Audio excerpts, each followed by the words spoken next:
In-person voting is now an option in San Luis Obispo County. New locations are popping up for community members to cast their ballots. KSBY News reporter Sydney BRANDT spoke with staff and volunteers at local voter service centers on the first day of opening to see how and where you can vote. 23 locations are now open as voter service centers. The old terminal here at the San Luis Obispo Airport is one of them, serving as a place for people to come vote days before the November 3rd deadline.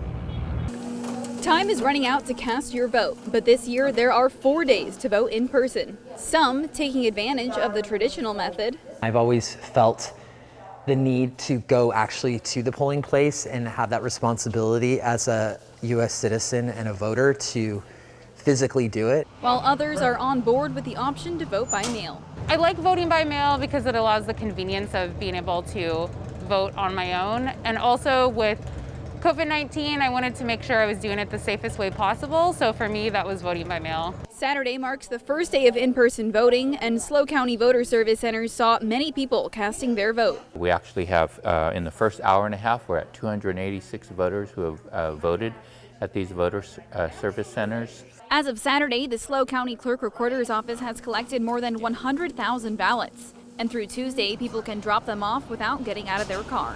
We are stationed outside here to help those who want to just drive by with their ballots that have been filled out, signed and dated, and then they can place them in the ballot box, and then we hand them an I voted sticker and they're on their way. COVID-19 brings new challenges to counting votes this year, but the County Clerk Recorder Office's command center has helped manage the new technology and equipment in place. It shows me by location the number of ballots that have been cast. Election workers adapting to changes to voting. I think we're improving.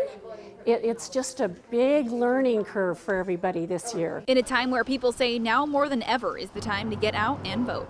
If you have the right, you should definitely do it. For those waiting to cast their vote on Election Day, the County Clerk Recorder recommends voting in the off hours, which are in the mid-morning and mid-afternoon, to avoid long lines. Reporting in San Luis Obispo, Sydney BRANDT, KSBY News. Thank you, Sydney. And voter service centers will be open on Election Day from 7 a.m. until polls close at 8 p.m. in San Luis Obispo County. All polling places in Santa Barbara County will be open for 4 days as well, from today through Tuesday.